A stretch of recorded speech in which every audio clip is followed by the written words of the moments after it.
Buonasera, intanto iniziamo. Al gentile pubblico presente alla quarta e ultima lezione del corso di Storia della Sanità porto il saluto dell'Ateneo e della sua Presidente, dottoressa Antonella Magaraggia, che non può essere oggi qui. Un benvenuto cordiale do al Segretario Generale del Consiglio Regionale del Veneto, dottor Roberto Valente, che onorandoci con la sua presenza offre una testimonianza all'interesse dell'istituzione nei confronti di questa iniziativa culturale dell'Ateneo. Un sentito ringraziamento naturalmente va a colei che è stata l'anima, l'organizzatrice di questi incontri, la professoressa Annelì Elena Vanzan Marchini, che ha animato tante edizioni di questo nostro corso istituzionale, arricchendolo sempre con originali contributi personali.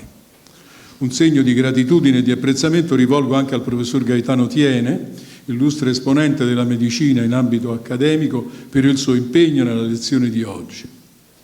Il tema interessantissimo di cui tratteranno gli interventi è dedicato a un'istituzione di cui si celebra il 6° centenario dalla fondazione, la d'Arezzo di Venezia, la prima istituzione di questo tipo, espressione ancora una volta dell'alta qualità politica e amministrativa della Repubblica.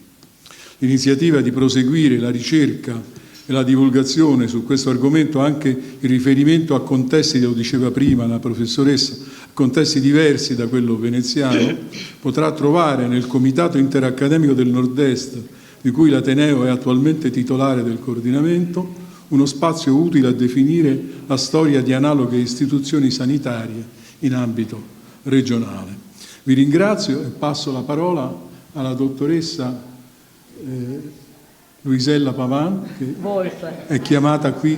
La saluto, prima non era presente e non le ho rivolto un saluto di benvenuto, glielo do adesso. Presidente, direttrice della sede italiana del Consiglio d'Europa, un'istituzione importantissima. Grazie ancora di essere qui. Grazie a voi. È sempre un piacere di essere in Ateneo e di partecipare a queste lezioni della professoressa Vanzan Marchini su tematiche che sono profondamente veneziane, molto legate alla cultura della città, ma anche profondamente europee. Io anche per questo che partecipo sempre con piacere, perché nell'I Vanzan Marchini sa sempre trovare quei fil rouge nelle sue narrazioni che poi ci dicono che in fondo a Venezia sono iniziate tante cose che poi il resto dell'Europa ha saputo assumere e far diventare ricette per vivere meglio insieme, per essere più coesi, più sani, per avere una cultura che in fondo ci distingue tutti e tutte come profondamente europei. Quindi di questo noi da sempre siamo grati nell'I Vanzan Marchini, ma anche al CISO, di cui lei è presidente, che in questi 9 anni in cui io sono ormai a Venezia e rappresento con la sede veneziana, che è l'unica sede che abbiamo in Italia, l'organizzazione che è il Consiglio d'Europa, in questi 9 anni il CISO è stato veramente un partner importante in tante partite. Quella dell'ospedale al mare è sicuramente una che viene in mente, perché è forse l'ultima che abbiamo cercato di combattere insieme, direi con qualche successo. Il mio voleva essere soltanto un saluto e un riconoscimento a questa partnership importante con il CISO, al lavoro di Vanzan Marchini e all'attenzione che da sempre l'Ateneo dedica a queste tematiche che, torno a ripetere, sono tematiche importanti per la città, ma sicuramente importanti per l'Europa, e Venezia ha sempre avuto questo ruolo di apripiste rispetto agli altri popoli del nostro continente. Grazie. Il dottor Roberto Valente, segretario generale del Consiglio regionale del Veneto, anche a lui il nostro più cordiale benvenuto. Sì, grazie. Io in realtà oggi sarei dovuto essere qua come uditore perché chiaramente seguo la professoressa Vanzan da diversi anni e ho condiviso anch'io con lei tante cose, ad esempio l'ultimo libro Guardarsi da chi non si guarda, che appunto ha trovato l'accoglimento e l'appoggio anche del Consiglio regionale del Veneto, e devo dire che il Consiglio regionale del Veneto, per tutte le cose che fa la professoressa Vanzan, è sempre stato molto attento ed è sempre stato così molto collaborativo con le sue iniziative. Devo dire che anche accolto a essere di dare nel patrocinio per quanto riguarda adesso l'anniversario dei del Lazzaretto, ma anche vi posso annunciare che il Consiglio regionale sarà anche sede di una mostra che farà la professoressa Vanzan nei prossimi settimane, mesi. Io credo appena abbiamo ordinato i supporti per i suoi pannelli che sono già pronti, come prima mostra di quest'anno sarà appunto questa che vi sto, diciamo così, preannunciando. Ma io qui sono anche per portare il saluto del Presidente del Consiglio regionale, perché il Presidente Ciambetti oggi doveva essere qui, poi un impedimento di altro tipo istituzionale lo ha trattenuto a Vicenza e quindi mi ha pregato di leggere il saluto che rivolge alla professoressa Vanzan. Gentilissima professoressa Vanzan, ho accolto con estremo piacere l'invito a questo evento dell'Ateneo Veneto e per me sarebbe stato un autentico onore poter essere con voi a conclusione del ciclo di lezioni da lei tenute e dedicate alla sanità veneta, con la riflessione odierna sui secoli di vita e di storia del lazzaretto veneziano. Giornata arricchita dalla relazione del professor Gaetano Tiene, illustro anatomopatologo di fama internazionale, ma ancor prima di ciò grande appassionato e conoscitore della storia della medicina, uomo di cultura rara e non a caso a lungo presidente dell'Accademia Olimpica di Vicenza. Noi tutti le siamo grati per l'impegno profuso, soprattutto, ma non solo in questi ultimi anni, nello spiegare e valorizzare il ruolo di Venezia nella gestione della salute pubblica, ponendo come data simbolo il 1423, che effettivamente segna una svolta nell'attenzione, peraltro costante da parte del governo veneziano, al problema della salute pubblica non solo a Venezia, ma in tutti i domini della Repubblica. 1423, dicevo, ben prima dunque della diffusione massiccia dello stesso culto di San Rocco, protettore dalla peste, che tanto successo riscuoterà nella città marciana e nei territori della Serenissima. È singolarissimo questo iato che ci spiega come la scienza possa non solo convivere felicemente con la fede religiosa, ma anche precedere la pietà popolare, la speranza e la preghiera. Sappiamo bene come il culto del santo protettore per antonomasia della peste si collochi nell'area veneta attorno al 1474, dunque 50 anni dopo l'istituzione del lazzaretto.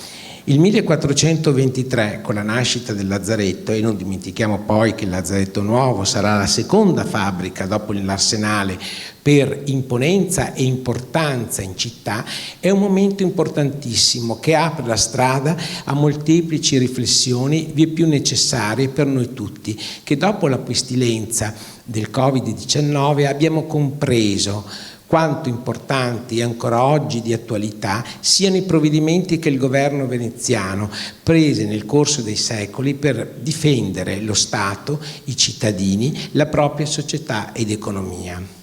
E quindi, con grande rammarico che sono costretto a rinunciare ad essere con voi e confidando nella vostra comprensione, ringrazio ancora lei e il professor Gaetano Tiene per quanto fate per la nostra cultura e per la divulgazione culturale, che è un bene prezioso quanto insostituibile. Con profonda stima, Roberto Ciambetti.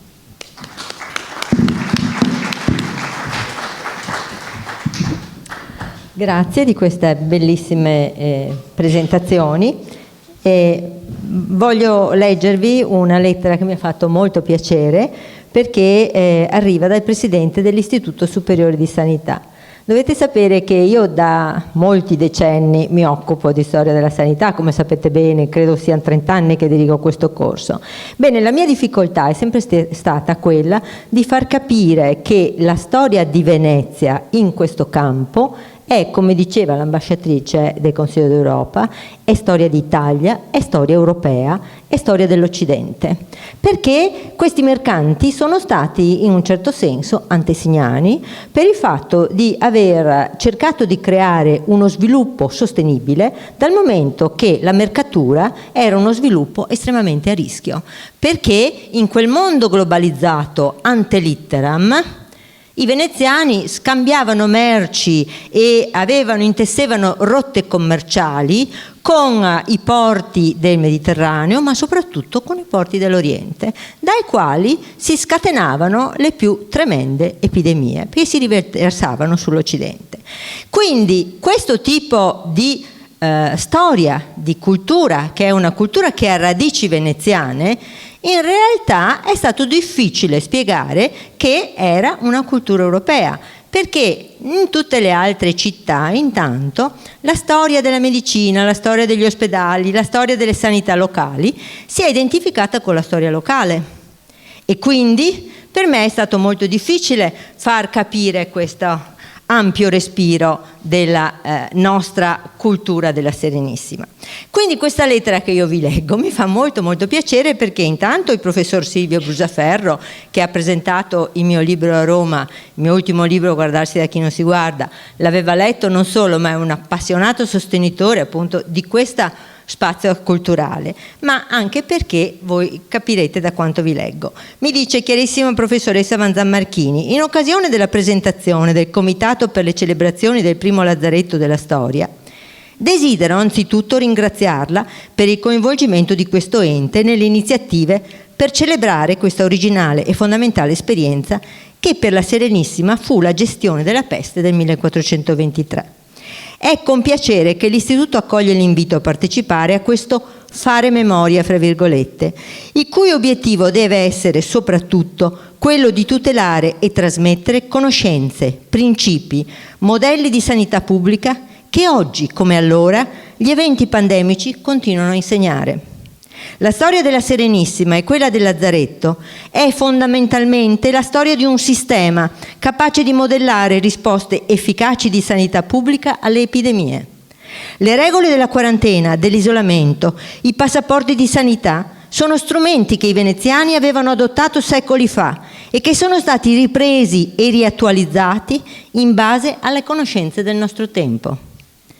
Venezia, con la sua storia, con le strutture di allora, continua a consegnarci il messaggio che la recente pandemia ha reso ancora più evidente, ossia che una sanità pubblica forte vuol dire un paese forte e che non c'è crescita sociale ed economica in una comunità se non c'è salute.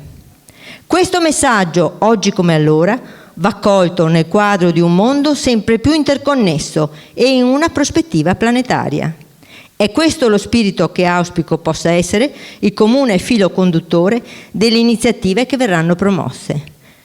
Quindi io lo ringrazio di questo, perché queste finalità sono quelle che da decenni io vado perseguendo. E adesso comincio a parlarvi. Grazie. Grazie all'Istituto Superiore di Sanità e al professor Silvio Brusaferro. E allora vediamo, come tutte le storie, c'era una volta quando comincia questa volta fatidica. Siamo il 28 agosto 1423. In Senato ricomincia a serpeggiare la peste. E allora si approva, prima si discute, si valuta, si sentono i vari pareri, poi con 53 voti favorevoli, 31 contrari e 12 non sinceri. I non sinceri sono gli astenuti, si chiamavano così. Non so sincero, non saria sincero e quindi mi astengo, quindi non sincero. Voi guardate già questa percentuale, 53 a 31, è un po' risicata, ma tenete presente che il Senato veneziano e i veneziani sono mercanti. Qui si parla di un impegno anche economico importante, ma andiamo avanti per punti.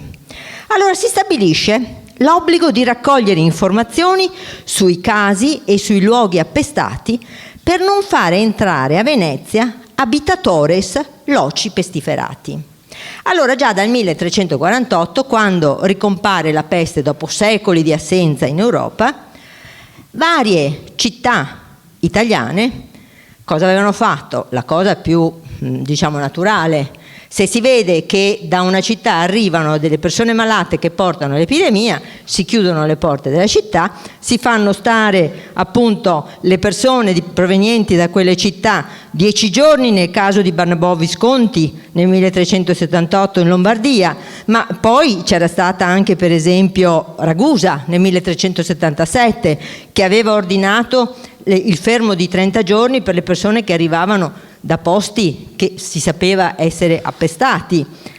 E la stessa Venezia nel 1400 aveva negato l'accesso a navi che arrivavano da Ragusa e c'era stato un dibattito terribile fra Ragusa e Venezia, perché Ragusa ha detto: ma come, noi fuggiamo dalla città appestata e voi non ci accogliete? E Venezia dice: no, 2 anni fa avete voi fatto lo stesso, proprio perché mentre la medicina teorizzava sui miasmi, sugli influssi di Saturno, sulle origini della pestilenza, oppure cercava di curare con cure che erano peggio della malattia, cioè cure depurative, purghe, salassi, cristeri, che debilitavano ancora di più i corpi, oppure si andavano a curare i bubboni, perché la peste bubbonica appunto si manifestava con dei bubboni, con la chirurgia, quindi bruciandoli, il che non solo non risolveva, ma anzi complicava il decorso. Quindi a questo punto i poveri che non potevano ricorrere ai medici e ai chirurghi erano forse più tutelati dei ricchi, che erano esposti alle aggressioni terapeutiche, che ovviamente non avevano scopo, non avevano esito positivo. E allora in questo quadro viene spontaneo però di osservare come si sposta il contagio, perché la peste si sviluppa in 5 giorni, l'exitus, l'incubazione è dai 2 ai 4 giorni, il che significa che una volta che si diffonde il contagio si ammucchiano i cadaveri sulle strade. Il problema è proprio quello della rimozione dei cadaveri dalle case. Allora si chiudevano le case, si muravano le porte, c'erano lamenti delle persone che chiedevano il cibo e magari lo si porgeva nei cestini che venivano gettati dalle finestre. E quindi erano questa situazione, questo quadro che peggiorava rapidissimamente. E quindi dal 1348 si erano rinnovate diverse aggressioni epidemiche e avevano fatto percepire che questi erano degli attacchi alla collettività. Era un nemico infido e invisibile che minacciava la perpetuazione delle società e quindi bisognava elaborare una risposta collettiva. E i veneziani in Senato cercano di elaborarla questa risposta. Primo, informiamoci. Non dimentichiamolo, sono mercanti, sono abituati a osservare i pesi, le misure, i cambi delle monete, i vari mercati, sanno scegliere dove conviene scambiare questa o quella mercanzia, osservano le rotte, hanno i portolani e così aguzzano l'ingegno, cominciano a osservare come si sposta il contagio. Il pragmatismo serve laddove la scienza non c'è. E quindi si rendono conto che il primo è la osservazione e il recupero di tutte le informazioni che possono far capire quali sono i luoghi infetti per bloccare habitatores logi pestiferati. Ma un altro punto, il seguente, subito successivo, è quello il divieto di accogliere i forestieri infetti che dimostrano segni di malattia, con pena ai trasgressori di 6 mesi di carcere, 100 lire di multa e la sospensione per 5 anni di capitani reticenti. Nella parte, infatti, c'è la constatazione che per via mare arrivano velocemente le minacce. Ovvio, siamo nel 1423, per mare si viaggia molto più rapidamente che per terra. Strade sconnesse, cambio dei cavalli e così via. Venezia, quindi i porti, sono quelli in prima fila per quanto riguarda il rischio contagio. Ma il terzo punto, e quello diciamo che aveva destato più perplessità nei veneziani, perché era quello più costoso, è la determinazione di istituire un ospedale ad alto isolamento a San Nicolò del Lido per veneziani appestati e per gli ammorbati che giungano nelle navi veneziane armate o disarmate. Il contatto, anche se non c'era una medicina che avesse esternato questa teoria, però era evidente che il contatto era quello che favoriva il contagio. Tant'è vero che fin dal 1348, se leggiamo il Boccaccio, il Decameron, la Cornice, noi vediamo che quando scoppia la prima epidemia di peste, quindi erano tutti impreparati, ma la reazione dei giovani del Boccaccio qual è? Fuggire presto, il più lontano possibile e restare lontano il più a lungo possibile, finché non sia finito il pericolo. I giovani del Boccaccio poi si racconteranno tutte le novelle proprio per dilettarsi questo periodo di vacanza forzata. Ma il problema per i veneziani che devono cercare di affrontarlo è quello proprio di evitare che la gente fugga.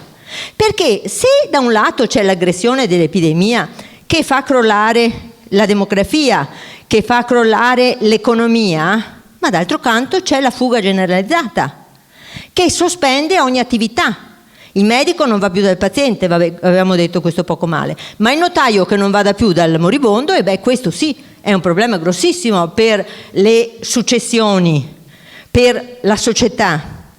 E il fatto che per esempio fuggano anche coloro che hanno delle cariche di governo o coloro che gestiscono l'approvvigionamento idrico piuttosto che quello alimentare. Quindi il blocco. Ecco perché quindi l'ospedale, l'invenzione di un ospedale ad alto isolamento dove in un'isola, San Nicolò dell'Isola, in realtà poi non lo si farà a San Nicolò dell'Isola. Ma vediamo un attimo qual era il nemico invisibile. Vi dicevo, la prima comparsa, la peste, la fa nel 1347 al 52. Si riversa da Caffa, dove c'era in corso un assedio, e guarda caso, quando gli assedianti riscontrano la presenza di una epidemia, è la peste. Perché? Perché gli assedi, sapete, logorano chi li subisce ma anche chi li fa. Quindi c'è promiscuità, c'è fame, c'è un modo di vivere particolarmente faticoso e quindi dal punto di vista sanitario anche insostenibile. Quindi scoppia l'epidemia. Cosa fa il principe degli assedianti? Prende i cadaveri e li catapulta dentro a Caffa. Molti secoli prima della scoperta dei laboratori si pratica la guerra batteriologica. E riesce a perfezione, perché cominciano a malarsi anche all'interno delle mura di Caffa. Dei genovesi forzano l'assedio, gli assedianti devono lasciare Caffa, i genovesi tornano verso Genova e tutti i porti che toccano saranno poi infettati. E vedete, in pochi mesi su tutto l'Occidente si riverserà la peste.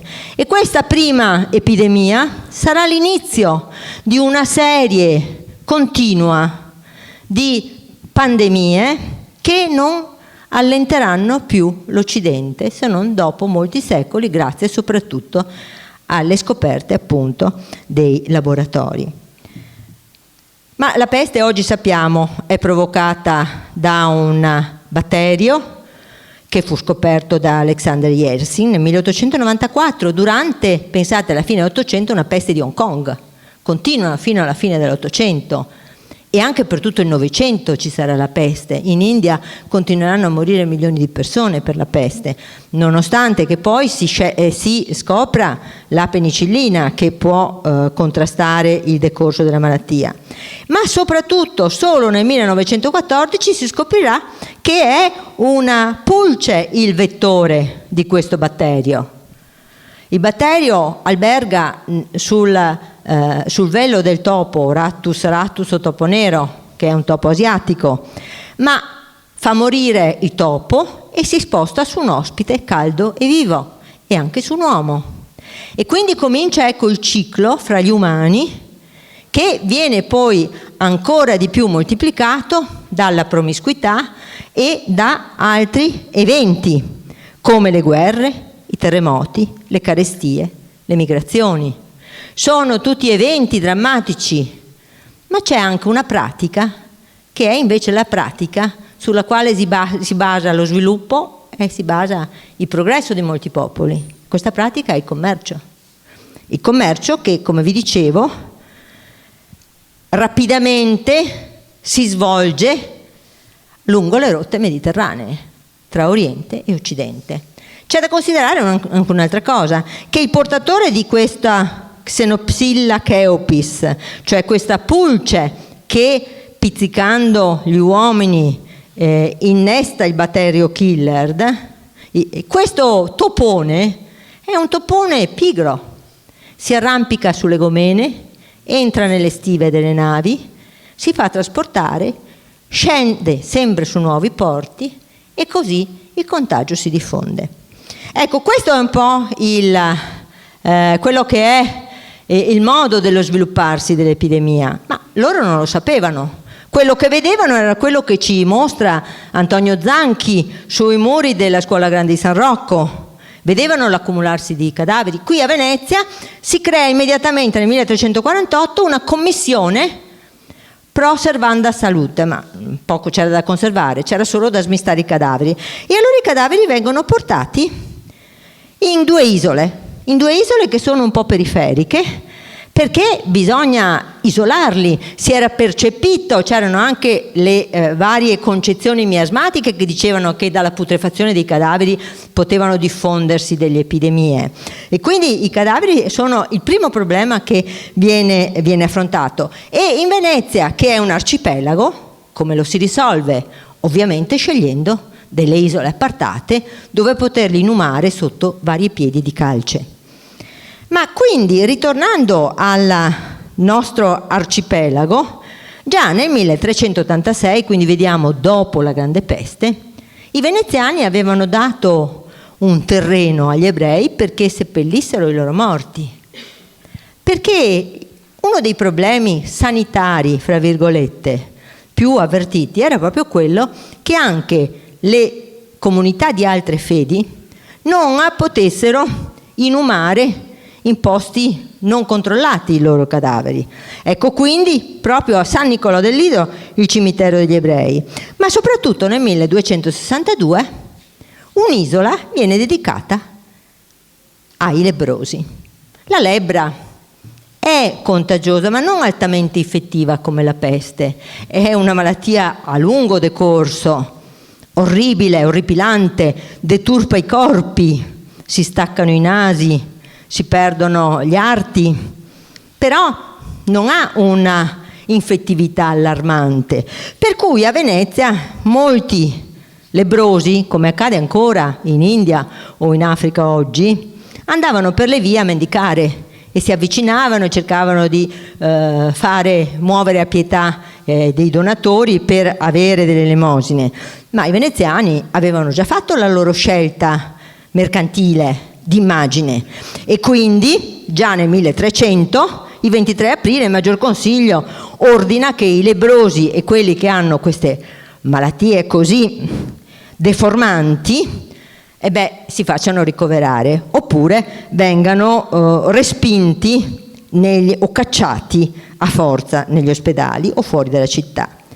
E l'anno prima della Grande Peste, pensate, nel 1347, il Maggior Consiglio decide di bloccare la costruzione di nuovi ospedali. E questa motivazione per la quale blocca i donatori è una motivazione che è di una sconcertante modernità.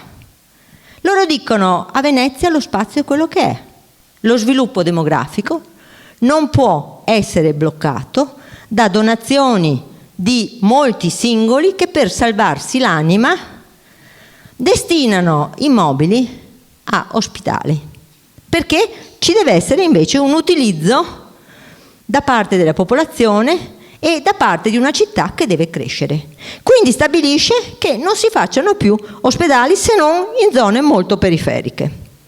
Ecco, vedete la gestione del territorio, che ci fa capire perché nel 1262 l'ospedale dei lebbrosi, che era San Trovaso, venga spostato a San Lazzaro, nell'isola che oggi è degli armeni, ma che allora fu dei lebbrosi. E quindi la scelta del lazzaretto, che era stata inizialmente quella del Lido, in realtà viene dibattuta e alla fine si sceglie un'isola che era l'isola di Santa Maria di Nazareth. C'era un convento degli eremitani e sembra quella ubicazione la più corretta, perché è in prossimità delle uniche bocche di accesso che erano allora navigabili, cioè che era la bocca di Malamocco. Quindi, siccome bisognava porre quei malati conclamati nelle navi armate e disarmate veneziane e bisognava rimuovere gli appestati via, portandoli via dalla città, quindi questa isola era in una situazione ideale. Quindi in Santa Maria di Nazareth si inventa e si crea questa nuova istituzione sanitaria che è politica, che è poliziesca, perché si prendono gli appestati e si costringe a essere rinchiusi lì. Se voi vedete, questo lazzaretto ha la forma di un castello che non è fatto per difendersi dalle aggressioni esterne, ma per contenere le aggressioni interne e per salvare la società dei sani. Questa è un'immagine odierna dell'isola di San Lazzaro, cioè dei lebbrosi, e di quella di Santa Maria di Nazareth. Il nome poi sarà volgarizzato in Nazaretum e Lazzaretto. E quindi questo nome darà a tutte le lingue moderne la definizione delle analoghe strutture che su modello veneziano nasceranno in tutto l'Occidente, con un certo ritardo rispetto a quello veneziano. Perché? Perché si vedrà che in realtà la politica in cui si inserisce questa nuova invenzione sarà una politica efficace che riuscirà a controllare le pandemie e a tenerle fuori da Venezia dopo il 1630. Ma intanto torniamo negli anni, diciamo, della creazione di questo ospedale. A noi non sembra una grande genialità questa di aver prodotto un ospedale di Stato, e no, invece lo fu. E come? Pensiamo che gli ospizi o gli ospedali o gli xenodocchia erano delle strutture gestite da religiosi per scopi assistenziali religiosi, o ospitavano per esempio dei pellegrini per pochi giorni, dei 3 ai 5 giorni, e davano assistenza anche al malato, ma non come infirmus, ma come miser, come povero. La società medievale e l'ecumenismo cristiano accoglieva i miseri senza dare delle strutture assistenziali specialistiche che saranno solo più tarde. Quindi creare un ospedale per gli appestati che garantisse l'isolamento, che avesse anche un corpo di assistenti, un priore, cioè un gestore, un responsabile, e che avesse tutta una serie di guardie e di finalità, diciamo, puramente sanitarie, era assolutamente innovativo. Era talmente tanto innovativo che i buoni fedeli erano abituati a fare delle donazioni agli ospizi di vecchia maniera, e quindi nessuno faceva donazioni a questo tipo di nuova struttura, che era vissuta anche come un qualche cosa di poliziesco. Tant'è che nel 1429 Maggior Consiglio decide di dirottare il lascito di 300 ducati d'oro all'anno che il medico Antonio Ravagnino aveva destinato per la fondazione di un nuovo ospedale. Allora non si può certamente venir meno al vincolo morale, ma si fa in modo di dirottare questo cespite, creando 80 nuove camere e assumendo personale per il lazzaretto. Non solo, ma si arriverà anche ad altri escamotage. All'inizio erano solo laici il personale e gli infermieri fra virgolette, sempre dobbiamo pensare con un certo distacco spazio-temporale queste definizioni, no? Diciamo, gli assistenti dei malati erano laici, ma talvolta li sfruttavano. Tanto erano malati, erano destinati alla morte, e ecco gli scandali. Vi fu una priora che venne condannata perché faceva morire di fame i malati e si teneva le rette, oppure dava loro pomi e carne marcia o comunque alimenti marci. Quindi fu subito colpita e presa. Tant'è che comincia tutta una serie di misure che vengono introdotte proprio per punire con delatori o con spie che vengono inserite e mandate nel lazzaretto, per capire chi possa maltrattare o sfruttare i malati. Ma soprattutto la cosa interessante, come vi dicevo, è il fatto che politicamente si cerca di abituare i donatori, le persone pie e generose, a dirottare la loro generosità verso i lazzaretti. E come fai a farlo? Dice ai notai che nel momento in cui redigi un testamento devono ricordare al loro cliente che esistono i lazzaretti e chiedergli: non è che per favore vuoi lasciare qualcosa ai lazzaretti? E questo lo trascrive anche nei testamenti, e lo troviamo noi nei testamenti. Perché lo troviamo? Perché altrimenti dovevano pagarsi 25 ducati di multa. Ecco, vedete come... E qui entriamo anche nell'animus, nello spirito della legislazione veneziana. Non si fanno le leggi se non si contemplano anche le possibilità di trasgressione, che sono frequentissime, perché la natura umana è fatta per trasgredire le leggi. Quindi io, legislatore, legifero, però contemplo anche le pene e la possibilità molto frequente che ci siano delle trasgressioni. Il lazzaretto cresce. Queste sono le immagini del lazzaretto che ci resta oggi, ovviamente molto modificato, anche perché vi dirò che anche le esigenze del lazzaretto si modificano nel tempo e nei secoli. Ma è interessante vedere per esempio questo portale, che è molto bello, con San Marco fra i santi Sebastiano e Rocco, che sono i santi della peste, e la casa del priore o della priora, che doveva vivere nel lazzaretto, non poteva lasciarlo se non per recarsi al magistrato della sanità, non poteva, soprattutto in tempo di peste, assolutamente, ma neanche in tempo di quiete del morbo poteva lasciare il lazzaretto. Doveva lasciare una pieggeria che era anche molto alta, cioè una caparra, in modo che si era sicuri che non gli convenisse scappare o lasciare i suoi impegni. E la cosa interessante era che la sua casa era munita di questa terrazza che era sulla laguna e che serviva perché sotto arrivavano i vivandieri con le barche, quelli cioè che fornivano di qualsiasi bene tutti coloro che erano ricoverati, sporgevano i beni con una lunga canna dentro ad un cestello e ritiravano i denari e li pulivano con l'acqua salsa, con l'aceto, e quindi il priore assisteva anche a questo acquisto dei beni che non erano solo di prima necessità. Vedete in fondo quel cerchio vi dimostra il campanile di San Marco. Dal campanile di San Marco si poteva vedere il lazzaretto vecchio e poi si vedrà anche quello nuovo. Perché era importante questo? Perché nella loggia del campanile ci stavano i novellisti, cioè i responsabili, i funzionari di sanità che stavano dalla mattina alla sera e dalla sera alla mattina a guardare la laguna, a vedere le barche che arrivavano a 360 gradi, controllavano tutta la contaminazione, vedevano tutto ciò che arrivava, pronti a fermare, a controllare, e vedevano anche quindi tutte le operazioni di attracco e di scarico nei lazzaretti. Questo è l'ospedale all'interno del lazzaretto, ancora ci resta.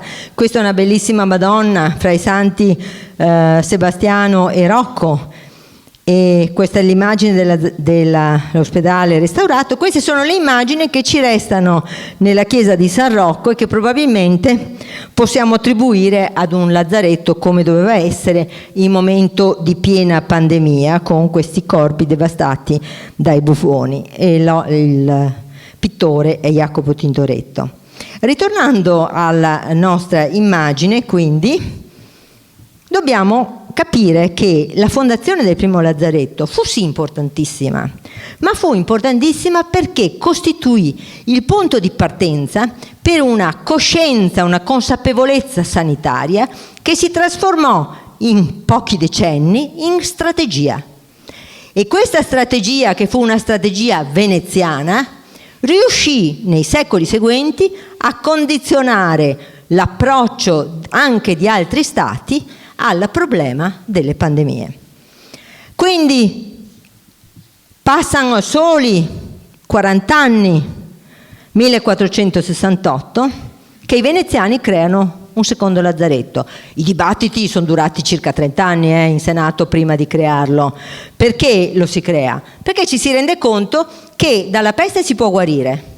Un 30% poteva anche superare la fase della peste, ma prima di immetterlo, di cavarlo dal lazzaretto, di fidarsi e immetterlo nella città dei sani, bisognava che trascorresse un periodo di purificazione. Quindi ci doveva essere una specie di limbo territoriale che consentisse di verificare che questo era veramente malato e non era più pericoloso. Ma c'erano anche i sospetti, quelli che avevano avuto contatto con persone morte di peste o che venivano da paesi appestati o da paesi sospetti. E quelli, è vero, non si potevano non far entrare, ma prima o poi sarebbero dovuti entrare in città. E quindi ecco che creare una seconda isola, detta appunto Lazzaretto Nuovo, per distinguere da quello vecchio, è una scelta strategica e è il momento in cui nasce la sanità moderna. Perché si comincia a distinguere la gestione dell'emergenza, Lazzaretto Nuovo, dalla gestione della prevenzione. Lazzaretto Vecchio, l'emergenza, nel Lazzaretto Nuovo c'è la gestione della prevenzione, perché io ci metto i guariti, ci metto i sospetti, e se i sospetti si ammalano li avvio al Lazzaretto Vecchio e li avvio a un viaggio che potrà essere forse verso la morte, verso la disperazione. Ma quelli del Lazzaretto Vecchio che guariscono li avvio al Lazzaretto Nuovo, e questo è un messaggio fondamentale per la popolazione, perché pensate come possono aver accolto l'idea di essere ricoverati al Lazzaretto Vecchio dagli anni appunto 1423 fino al 68, quelli che avevano sentito di tutti gli scandali scoppiati, di tutta la gente che era morta. Il Lazzaretto Vecchio era percepito come un inferno in terra.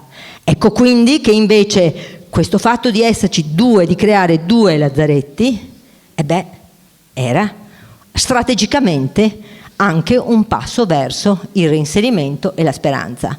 Ma a gestire queste due isole con i loro edifici dispendiosi, perché bisognava bruciare tutte le cose dei morti che morivano appestati, bisognava scaldarli, bisognava purificarli col fumo di ginepro, di legno di ginepro.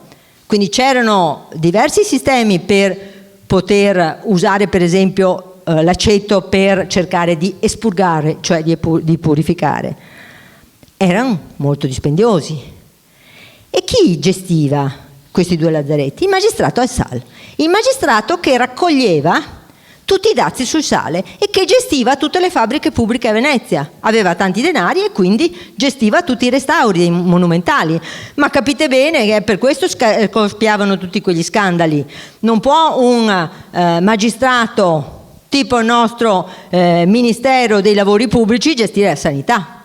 E quindi questa creazione di due lazzaretti fa maturare l'esigenza di creare un magistrato alla sanità, cioè un magistrato con competenze che sia in grado di gestire appunto la vita e la morte e soprattutto la prevenzione e l'assistenza. E dove viene ubicato questo magistrato? In un edificio che non c'è più, perché in epoca napoleonica l'hanno demolito nel 1807.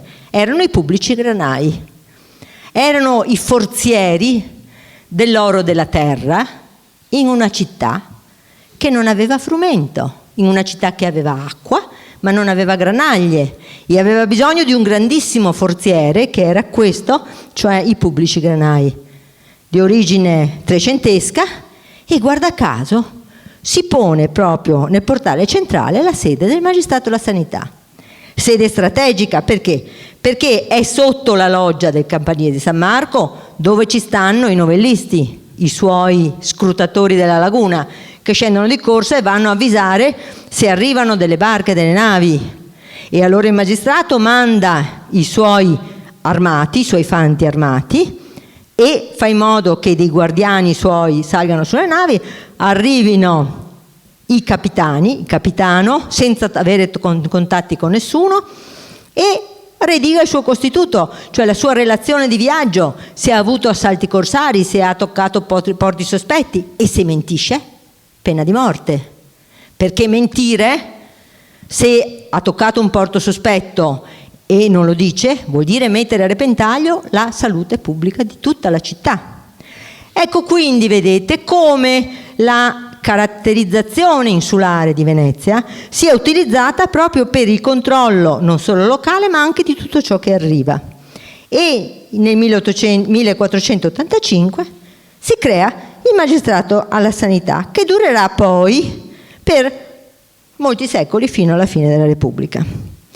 Il nuovo lazzaretto era stato creato a Sant'Erasmo, come vi avevo fatto vedere prima, e i due lazzaretti resteranno attivi per molti secoli fino alla fine della Repubblica.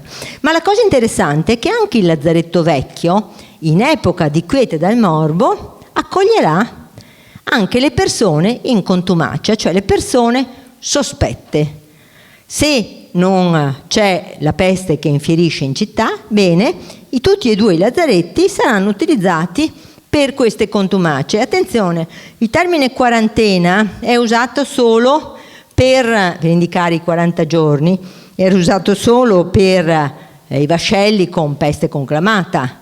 Ma un'altra soluzione molto intelligente che i veneziani adottano, utilizzando i due lazzaretti, è quella della contumacia, cioè dell'isolamento che dura 7 o 14 o 21 o 28 giorni o poi 40. Perché? Per non dar pesi al commercio. Allora, siccome i veneziani, l'avevano già detto nella creazione del primo lazzaretto, cominciano a creare un osservatorio internazionale che sarà gestito poi dal magistrato alla sanità. E come lo creano? Attraverso spie, attraverso i loro baili, cioè i loro rappresentanti diplomatici in tutto il Mediterraneo ma anche in tutta Europa. Del resto chi ha detto che i rappresentanti diplomatici sono praticamente le spie legali degli stati?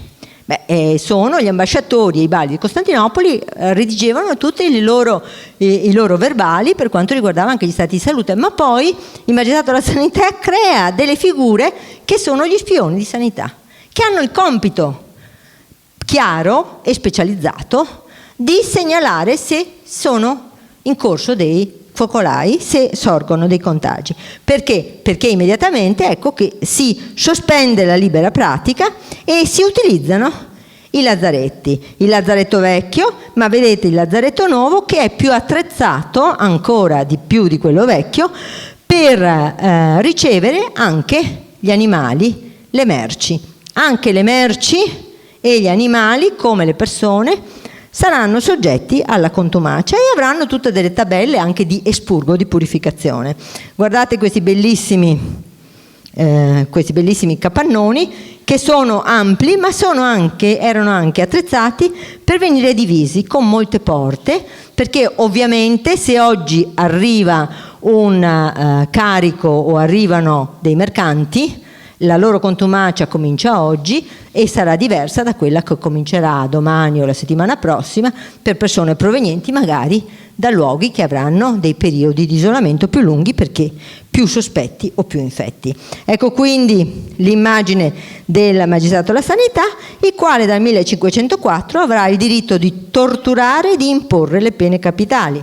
Ovvio, se doveva difendere la salute pubblica o incuteva timore, o altrimenti nessuno gli avrebbe dato bada. Ma attenzione, duravano in carica 1 anno, poi 16 mesi. Questo perché? Perché Venezia era una repubblica. Non era uno stato totalitario in cui si decideva la vita o la morte e in cui non si poteva discutere. Era uno stato in cui l'oligarchia temeva del potere accumulato nelle mani di pochi e degli stessi. Quindi nelle cariche più importanti si restava 1 anno, 1 anno e mezzo, nel Consiglio dei 10 come nei provveditori della sanità, perché tornando avevano l'obbligo di comunicare nei consiglia, quindi nel Senato soprattutto, ma nel Maggior Consiglio, di essere sempre informati e soprattutto, pensate, chi ricopriva una carica poi al suo scadere doveva entrare in contumacia, proprio come coloro che venivano da luoghi infetti, che andavano in contumacia nei lazzaretti, ma ovviamente in contumacia nel senso che per un periodo non potevano ricoprire la stessa carica, non che andassero in lazzaretto, non fraintendetemi. Cioè, la contumacia per il politico era che se scadeva il suo ruolo nel Consiglio dei 10 per un certo periodo, doveva stare in contumacia, cioè non poteva essere rieletto. Ma la cosa emblematica è che lo stesso termine viene usato per il contagio del potere come il contagio della peste. Ecco, questo dovrebbe farci riflettere molto anche per tutti i raffronti con oggi. Ecco, poi soprattutto mi chiederete un'altra cosa: i lazzaretti sì, certo, le informazioni certo, ma poi queste persone che circolano come vengono controllate? Come le prendo e le costringo a fare le contumacie o a fermarsi?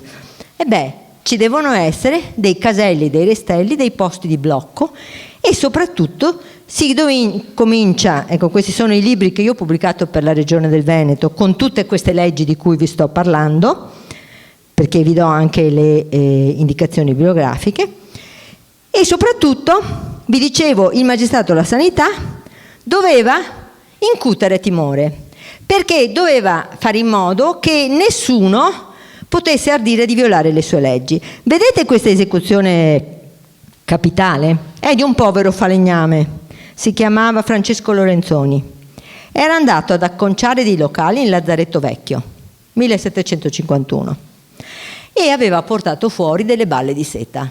Ora pensatevi voi, nella quotazione del mercato, la seta in un momento in cui magari valeva molto, arrivava a Venezia e si trovava a scontare una contumacia magari di 7 o 28 giorni, e intanto magari il prezzo della seta andava giù.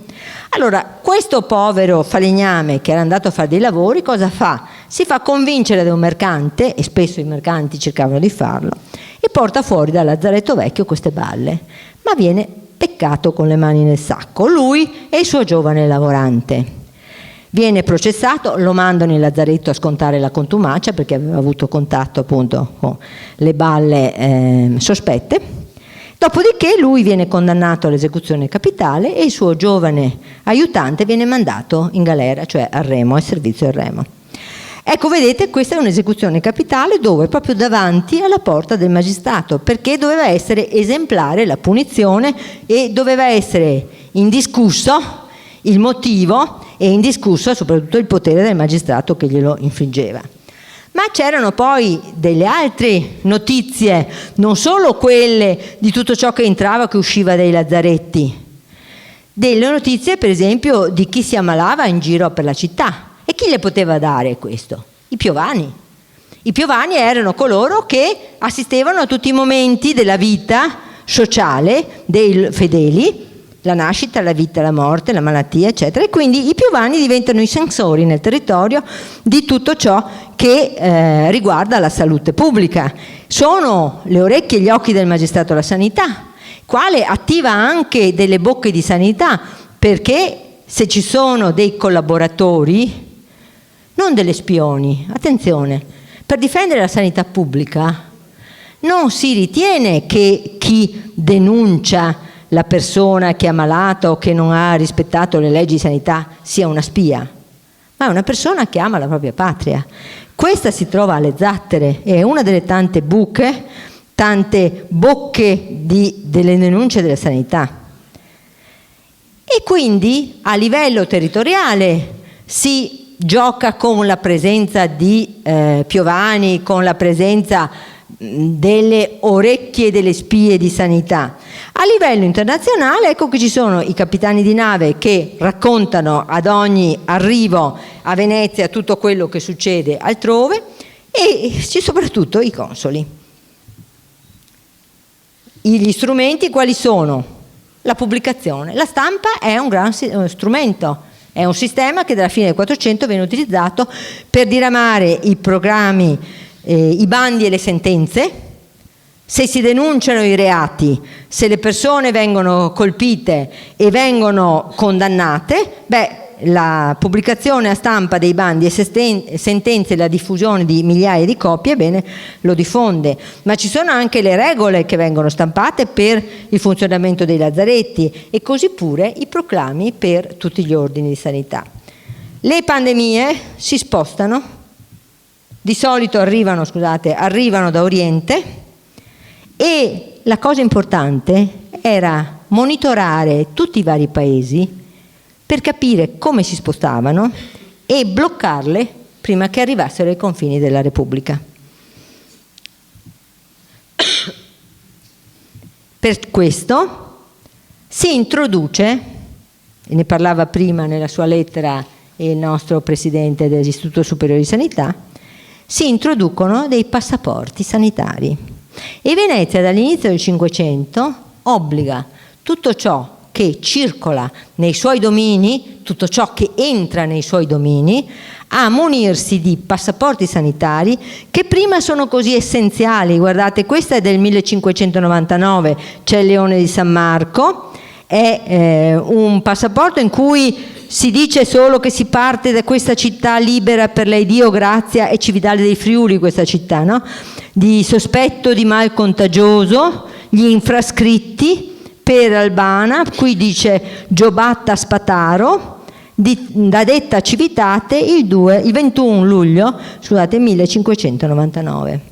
Sono essenziali, dicono solo il nome e cognome, ma poi si capisce che non basta solo il nome e cognome, ci vogliono anche delle descrizioni più particolareggiate, ci devono essere, ecco vedete, questo è uno stampato, allora si formuleranno degli stampati, perché è più difficile imitare uno stampato che ha anche per esempio l'effigie del doge, e in questo caso a Venezia e nei domini c'è sempre la parola gratis, perché tutti gli uffici di sanità devono rilasciare queste fedi di sanità gratuitamente, e è importante che ognuno le abbia perché sono la certificazione del suo itinerario, da dove parte, dove vuole arrivare, che cosa porta, quali sono i suoi compagni, quali gli animali che lo accompagnano. Perché questo?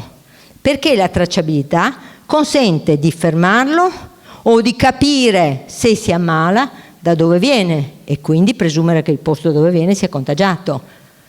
E quindi dovete pensare sempre che è una logica molto pragmatica questa, e fa in modo di avere sempre presente un un tracciamento di tutto ciò che si sposta. Pensate che perfino gli animali che andavano in transumanza dovevano avere le fedi di sanità. Guardate che belle queste fedi stampate, sempre perché non dovevano essere imitate e contraffatte. Ecco, questa per esempio è di Cologna Veneta, quest'altra di Bassano del Grappa, con tutti i vari santi protettori e anche con le descrizioni non solo del nome e cognome, ma poi anche dei connotati. La differenza fondamentale con le fedi di sanità degli stati monarchici, che non hanno nessuna intenzione di adottarsene nei loro territori e che storcono anche il naso a doverle fare per tutti i mercanti che arrivano nei territori veneti.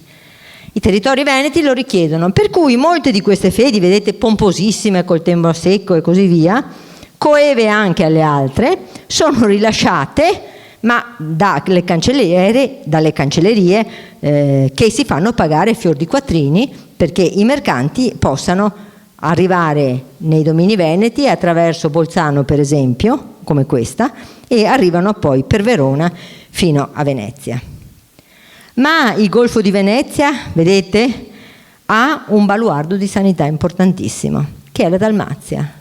Se voi esaminate la storia di Venezia, voi vedete che rinuncia alle isole Egee, che rinuncia a Candia, che rinuncia a tutto, ma non rinuncia mai alla Dalmazia. Perché non rinuncia mai alla Dalmazia? Pure non sono terre ricchissime. Perché è il suo baluardo di sanità. Perché il crinale montuoso rallenta le carovane che arrivano dall'Oriente e i suoi porti come Spalato, come Zara, sono dei porti in cui i lazzaretti controllano le merci che si imbarcano. Quindi, ecco per esempio il lazzaretto di Spalato, ecco il lazzaretto, scusate sono andata troppo veloce, ecco il lazzaretto di Spalato che è proprio sul mare, ancora oggi resta, è una parte del palazzo di Diocleziano e risale al 1592, fu strutturato addirittura con 2 porte, una da terra e una da mare, perché da quella da terra arrivavano le carovane, restavano in contumacia, si imbarcavano per Venezia. Bene, così con questi sistemi Venezia riuscì a bloccare le pestilenze per molti secoli, mentre invece continuarono a manifestarsi lungo proprio la costa dalmata. A Zara un altro lazzaretto nel 1610, poi fu riedificato nel 1782 col nome di San Marco appunto. E poi a Cattaro ancora un lazzaretto per i corrieri fuori dalle mura. Questo dimostra che dai momenti del primo nostro lazzaretto e del secondo nostro lazzaretto, bene, ci fu tutta una politica sanitaria che cercò di creare dei baluardi per fermare le pandemie fuori dalla città, fuori da Venezia. Queste sono le immagini delle mostre e dei libri che abbiamo fatto proprio con la Regione nel 2004 per le altre commemorazioni, e questi sono i dati. Dal 1630, grazie a queste misure, la peste non entra più a Venezia. Ma guardate negli altri stati. A Londra nel 1655, Barcellona, Napoli nel 1656, a Roma, guardate le mortalità fra l'altro. Marsiglia 1720 fu devastante. Debrecen, Messina, Reggio Calabria. Quella di Messina addirittura portò non a decimare la popolazione, a estinguere il 71%. Ma un'altra cosa sulla quale vi voglio far pensare è che mentre a Venezia, quando scoppiavano le pestilenze, si pensava, e ce lo racconta il Sansovino benissimo per la peste del 1576, si pensava ad approvvigionare quelli che erano chiusi nelle case serrate. Il magistrato della sanità non per nulla era all'interno del fondaco delle farine. Si pensava ad approvvigionare i lazzaretti. Invece a Messina muore il 71% della popolazione, perché non muoiono solo di peste, ma anche di fame, perché il viceré cerca di isolare, di fare 2 cordoni sanitari intorno alla città, isolandoli non hanno di che sfamarsi. Ecco, questa è la differenza fra una repubblica come quella Serenissima e gli stati totalitari. Il motto della Repubblica di Venezia era Salus Populi Suprema Lex Esto, perché sapeva che il crollo demografico avrebbe fatto crollare anche gli interessi dell'oligarchia, avrebbe fatto crollare tutto il sistema statuale e socio-economico veneziano, e quindi l'organizzazione è un'organizzazione repubblicana che è completamente diversa da quelli di stati monarchici, i quali pensavano a mettere in sicurezza soprattutto i vicerei, i nobili, le fasce apicali, e al popolo pensavano meno, ecco, bruciavano, tant'è che c'è un trattato sulla peste che suggerisce nel 1576 di Ingrassia, proprio riguardo destinato al viceré di Napoli, che dice di usare l'oro, la forca e il fuoco. Questi sono i 3 rimedi di uno Stato monarchico: l'oro per comprare, per elargire pane, per sedare le rivolte popolari, perché c'è la fame, anche quando c'è la peste si bloccano tutte le attività, quindi anche i forni, gli attacchi ai forni, anche in Manzoni ce lo racconta. Il fuoco per bruciare le case dei poveri, dove di solito si diffonde più facilmente il contagio, e la forca per intimidire e per far rispettare le regole dell'isolamento. Ecco, diciamo che Venezia invece ha una politica che è una politica internazionale, come diceva anche, ci scriveva prima anche Brusaferro, e questo lo vediamo anche da tutte quelle leggi che io ho pubblicato e che io ho studiato molto volentieri. Per quanto riguarda gli esiti di questa politica, abbiamo delle conferme che sono lapalissiane. Dal Lazzaretto di Venezia, ecco che prende spunto il Carlo VI d'Asburgo per creare un lazzaretto a Trieste quando vuole fare concorrenza a Venezia sui mari, e lo dice esplicitamente, solo che non lo farà tanto bene perché ci fa anche il Portofranco, quindi non ha ben realizzato che se il lazzaretto devi isolare non può essere anche il Portofranco dove si scambiano le merci.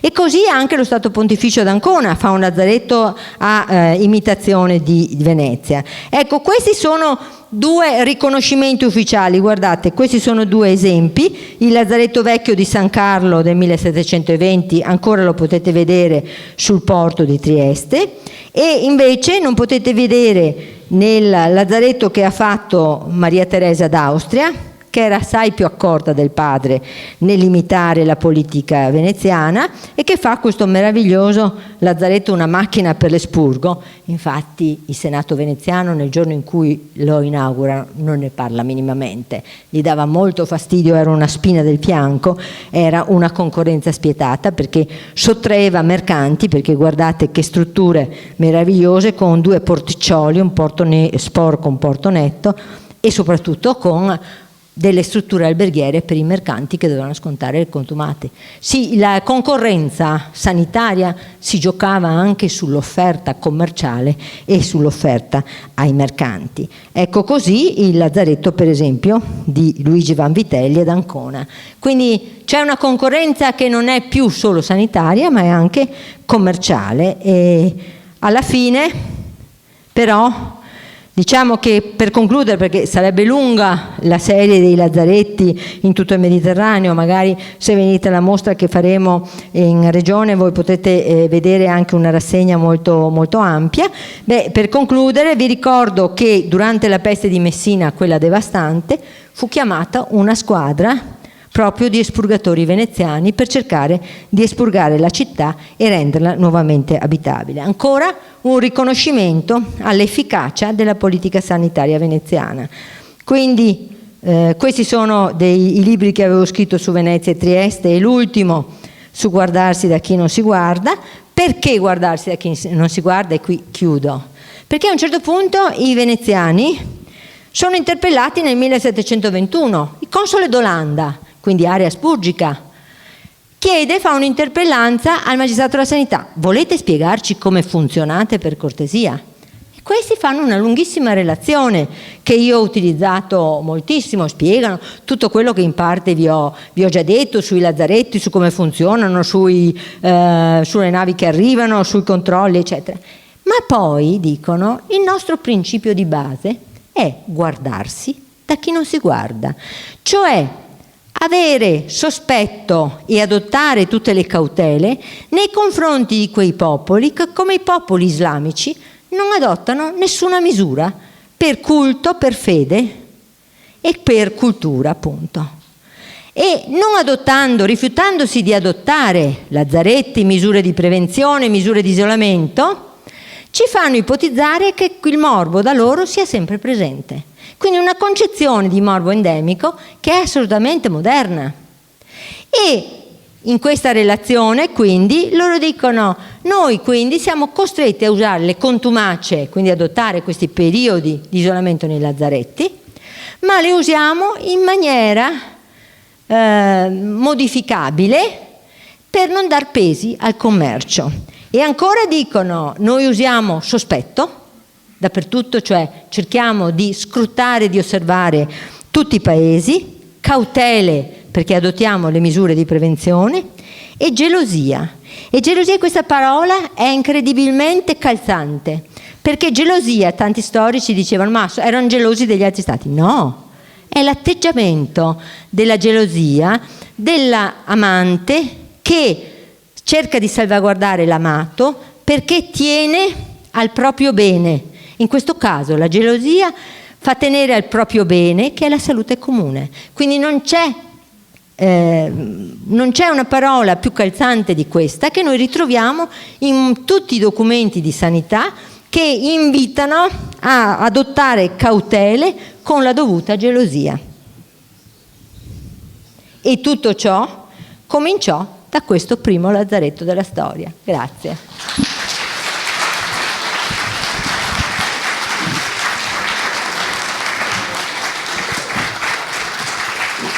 Io adesso passo la parola al professor Gaetano Tiene, che non ha bisogno di presentazioni, l'ha già presentato il presidente Ciambetti nella sua presentazione. È professore emerito dell'Università di Padova e oltre ad essere un professore emerito in medicina, in chirurgia cardiovascolare, è però anche un grande conoscitore della storia della medicina, e ci parlerà appunto di un episodio che ci farà molto riflettere per quanto riguarda la storia delle contumacie, che talvolta non erano tanto ben sopportate proprio da illustri medici. Grazie per la presentazione, per l'invito, per le parole e le affermazioni molto lusinghiere che ha fatto il presidente Ciambetti. Un attimo solo. Perfetto. No, io non voglio parlarvi di una curiosità, io voglio parlarvi di una persona, un personaggio straordinario che è vissuto nel 1600, che ha completamente cambiato la storia della medicina. A lui dobbiamo, grazie all'interpretazione della circolazione del sangue, dobbiamo assolutamente il fondamento della medicina moderna. Quella che accennava Nelli è incredibilmente una vicenda che gli è capitata quando è rientrato in Italia, perché voleva visitare Venezia, voleva tornare a Padova dove era stato studente. Adesso io però vi racconto di lui. Vorrei soltanto ricordarvi una cosa molto importante a mio avviso, cioè lui ha scritto questo libro del 1628 che è stato una vera rivoluzione. Cioè noi siamo abituati a parlare di rivoluzione copernicana nell'interpretazione cosiddetta eliocentrica dell'universo, ma lui ha fatto un'altra rivoluzione. Quella si riferiva, quella di Copernico, al macrocosmo. Quella che lui ha scoperto, ovvero la circolazione del sangue, è quella del microcosmo, e cioè quella del nostro corpo. Sono paritetiche a mio avviso e meritano assolutamente di essere alla stessa stregua. Bene, ecco qua. È una cosa, io credo che è la dedica che lui ha fatto del suo libro, che vi ho presentato prima e di cui farò cenno più avanti, è la dedica che fa al re Carlo nella sua introduzione. E fra le cose che dice a proposito del cuore, che cos'è il cuore nel nostro corpo? È il sole. Come il sole è nell'universo, così è il cuore, cor microcosmi sol. Io trovo che sia un'affermazione straordinaria questa, che ha completamente rivoluzionato l'interpretazione della funzione. Per cui lui è stato un anatomico, sì, ma è stato un animato anatomico, cioè nel senso che ha dato un'interpretazione della fisiologia, della funzione del nostro microcosmo. Bene, adesso vorrei raccontarvi un po' di lui. Lui era nato a Folkestone, nel Kent, nel 78, e purtroppo non c'era una scuola così elementare a Folkestone quella, e lui si spostò a Canterbury e nella King's School e lasciò la famiglia. Era un bambino e chissà come avrà sofferto di stare così lontano. Ecco che però succede una cosa molto importante. L'arcivescovo di Canterbury vi ricordo che è tuttora la capitale dell'anglicanismo. Bene, il Matthew Parker istituite, sentite un po', una borsa di studio per mandare questo ragazzo geniale, mandarlo a Cambridge a frequentare diciamo così, la scuola d'arte, come si chiamava a quell'epoca. Ma potete pensare che questa è stata la prima borsa di studio di medicina che è stata istituita nella storia? Straordinario, benissimo. Consegue il bachelorship, che è il baccelerato cosiddetto, però a quell'epoca non c'era una medicina che diciamo così curasse i pazienti, i malati, non c'erano ancora ospedali, non c'era cioè una formazione medica vera e propria, e questi laureati a Cambridge, come del resto quelli di Oxford, si muovevano. E qual era la sede che li attraeva di più? Padova, l'Università di Padova. Perché? Sapete per quale motivo? Perché all'Università di Padova si facevano le autopsie, ovviamente imparava com'era fatto il nostro corpo. Lui aggiunse poi come funzionava. Poi Morgagni insegnerà come si ammala il corpo umano. Però Padova era un'attrazione fortissima. E eccolo qua, sta dal 99 al 602 nella scuola di medicina di Padova, si laureerà poi, eccola lì, nel 1602, 25 aprile. Questo 25 aprile ci ricorda un altro 25 aprile, ma in questo caso qui per me prevale il merito suo di aver conseguito la laurea in filosofia e medicina a Padova. Aveva attraversato le Alpi come tanti altri studenti di altre nazioni europee, venivano a Padova per vedere le autopsie e Sapete che le autopsie erano autorizzate dalla Chiesa Cattolica? È un luogo comune pensare che l'autopsia non fosse consentita, diciamo, dalla Chiesa Romana, tutt'altro, era favorita, e a Padova si procurava ovviamente i cadaveri per fare delle autopsie. C'erano 6 letture al giorno, 3 alla mattina, 3 o 6 ore, 3 alla mattina, 3 al pomeriggio, e ecco qui, vado avanti, vi taglio un po'. Ecco quella che era l'abitudine. Non c'erano i collegi, tuttora a Padova incredibilmente ci sono 1500 posti in collegi per 60.000 persone iscritte, che è un paradosso. Erano abituati di vivere insieme. Tra l'altro, ad esempio, Vesalio, il grande anatomico, aveva vissuto con Caius, che era uno degli inglesi che è venuto a Padova, e erano abituati addirittura di pagare l'ospitalità che era data da un lettore. Pensate, Galileo, per arrotondare il suo stipendio, era abituato a ospitare degli studenti e anche a fargli da mangiare, quindi si arrotondiva così appunto quello che non aveva abbastanza.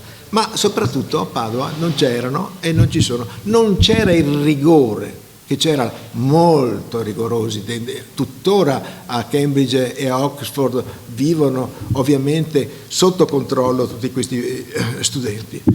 Ecco, qui c'è la lista di alcuni studenti che si sono laureati a Padova, sia da Oxford e sia da Cambridge.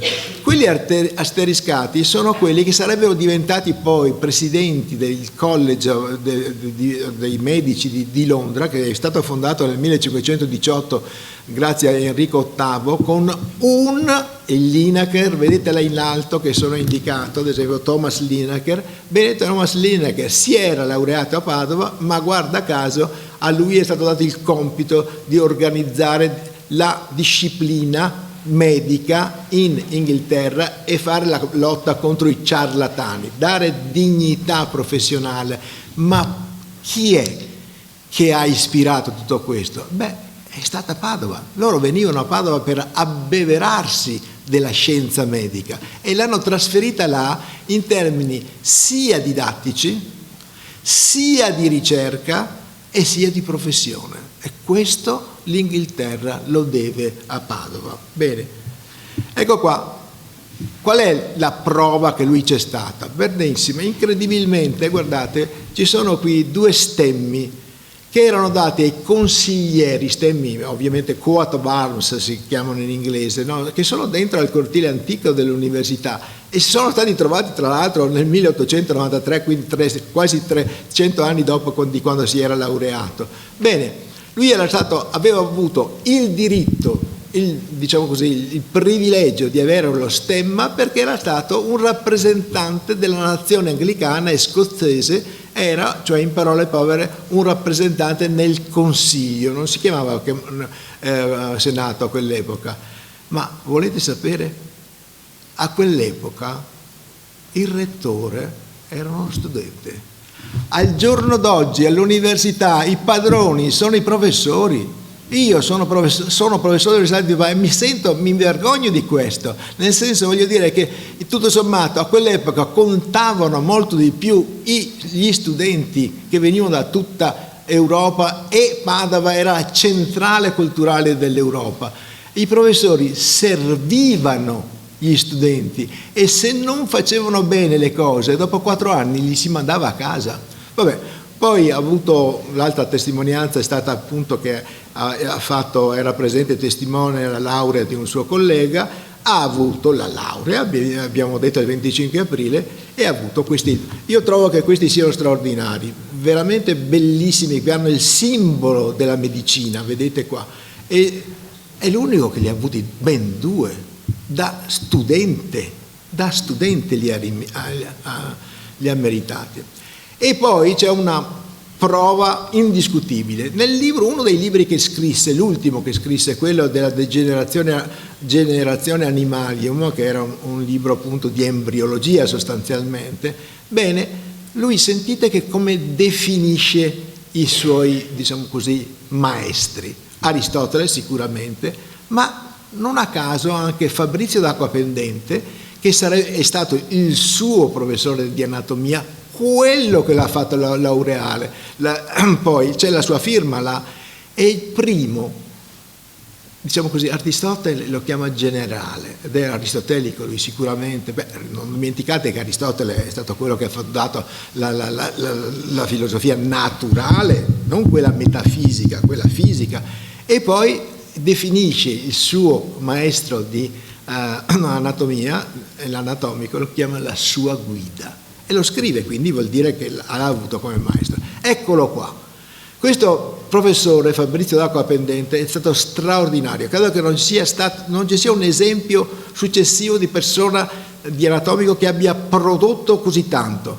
L'unico problema è che non ha capito niente sul cuore e sulla circolazione. E questo è vero, cioè nel senso, tutto sommato, il suo allievo però lo supererà. E guardate qui però ha avuto un grande merito.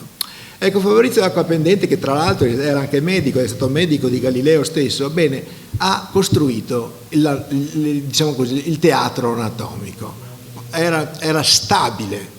Beh, questo è un capolavoro, credete a me, è una cosa incredibile le lezioni che si facevano qua in piedi con 300 posti per gli studenti e perfino, pensatevi, il teatro anatomico aperto anche ai laici esterni. Tuttora noi a Padova, quando facciamo le autopsie, teniamo aperta la porta perché questa possa entrare anche la gente di Padova. Ma perché hanno meritato questi anatomici il nome di gran dottori? Era la gente che li chiamava così, perché era effettivamente straordinario quello che facevano. Benissimo, però c'è un piccolo problema. Il piccolo problema era questo, cioè, ma come lui che era anglicano e che si laurea in una università cattolica? Bene, vorrei leggervi, è scritto in inglese ma ve lo leggo, questo passo qui. Questo è il Papa Pio IV, siamo alla fine del Concilio di Trento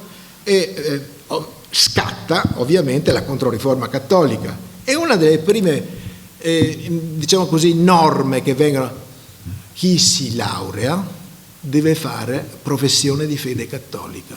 Oh, ma come? Questi erano ebrei, erano anglicani, erano luterani, erano calvinisti, e come facciamo così questi qua? Gli facciamo, diciamo così, fare questa presa di posizione netta, formale. Tenete presente che in genere quando si laureavano avevano la laurea ma anche avevano la licenza professionale e a conferirla era l'arcivescovo o il vescovo. Allora qui si è trovata una soluzione, perché ovviamente come sempre diciamo così, i veneziani, la Repubblica Veneziana che aveva istituito l'Università di Padova sostanzialmente per rendere colti i propri patrizi nei loro rapporti commerciali. Ebbene, questa qua ha detto: beh, io recupero una figura imperiale che era il conte palatino, che lo metto a capo della commissione, e questa commissione può laureare anche delle persone che non fanno professione di fede. Straordinario. Gliel'ha messa in quel posto sostanzialmente, no? E questa è stata, eccola qua, qui c'è la pagina ultima della sua, credetemi, il diploma di laurea di quell'epoca era bello, straordinario, nei contenuti e nella forma. Il mio diploma mi fa schifo, veramente, io mi vergogno veramente a confronto di loro. Cioè io dico, ma sì, però lo dovevano pagare salato, cioè in parole povere. Allora chi c'era qui? A capo della commissione c'era Sigismondo, capo di lista, che era conte palatino di imperiale istituzione ai tempi di Barbarossa, via dicendo, e ne facevano parte la serie qui che non vi dico dei professori, fra cui Fabrizio d'Acqua Pendente, però il rettore chi era? Era uno studente. Ecco, a dirvi quanta importanza avessero questi studenti, pesavano molto anche dal punto di vista politico. Bene, però a questo punto il povero Harvey doveva tornare in Inghilterra, doveva passare la frontiera. È come se gli trovavano una laurea, un diploma di laurea senza la professione di fede, come se la metteva? Beh, ve lo devo dire, a lui al pomeriggio è andato dal notaio, gli ha fatto un documento in cui ha fatto la professione di fede cattolica, così è riuscito a passare aveva 2 diplomi, quello ufficiale che non figurava anglicano e quello, diciamo così, di seconda fattura al pomeriggio, che mettesse riparo al rischio di passare la frontiera. Se lo trovavano poi alla frontiera, diciamo così, con soltanto l'altro, quello vero, quello principale, e cioè quello in cui lui era tutto sommato un anglicano che aveva ricorso appunto al conte palatino, avrebbero potuto fermare e inquisire. Benissimo, è andato dal notaio, il notaio gliel'ha fatta, quindi lui si metteva da parte le 2 cose. Tornato in Inghilterra, brevissimamente, subito si è fatto riconoscere il suo titolo a Cambridge. Poi è entrato in questo Royal College of Physicians, che era un'istituzione importantissima che vigilava sulla qualificazione dei medici, no? Poi ha avuto la licenza di praticare appunto la medicina, guarda caso però ha avuto la fortuna di sposare chi? Di sposare questa, dalla quale non ha avuto figli, che era la figlia dell'archiatra, cioè del medico della regina Elisabetta. Quindi lui era tutto sommato ben introdotto, no? Poi è diventato fellow del Royal College of Physicians, poi ha avuto Ecco, questa è una cosa che io vorrei che proprio voi coglieste. Cioè lui è diventato assistente in questo Bartolomeo Hospital, che adesso vi mostrerò. Poi ha cominciato una serie di letture in cui ha ricostruito passo per passo quella che era la prova della sua teoria, che lo porterà appunto alla scoperta della circolazione. Poi diventa anche lui archiatra del re James I e lo diventa poi anche di re Carlo, lo vedremo. Ma mi vorrei fermare qui. Questo San Bartolomeo's Hospital, tuttora esistente, e incredibilmente tuttora è prevalentemente di cardiologia. Bene, sapete che cos'era questo? Era l'ospedale dei poveri. Allora vuol dire che il sistema sanitario a quell'epoca funzionava, cioè non era che la salute era riservata a chi pagava, qui era l'ospedale dei poveri e siamo all'epoca di Elisabetta I e poi ovviamente Enrico VIII e via dicendo. A dirvi cioè che il sistema sanitario poneva molta attenzione, però non era ancora preparato dal punto di vista scientifico, ed ecco questo movimento che c'è stato dall'Inghilterra a Padova e il ritorno, che ha completamente rivoluzionato poi la sanità. Il livello sanitario dei Tudors, cioè eravamo all'epoca dei Tudors, lo si deve a questa esperienza patavina. Benissimo.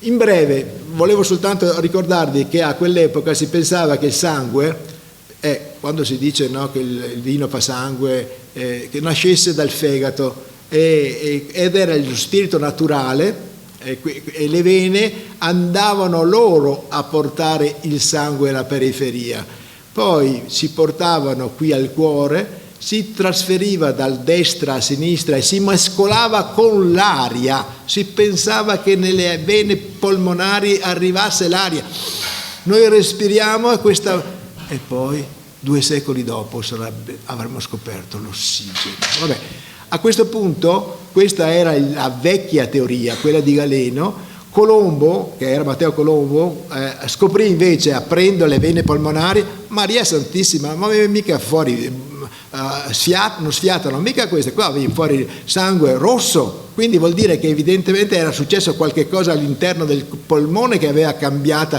la natura di questo sangue. Ed ecco qui, questa è la scoperta della piccola circolazione. E poi arriva Harvey ovviamente dà l'interpretazione corretta.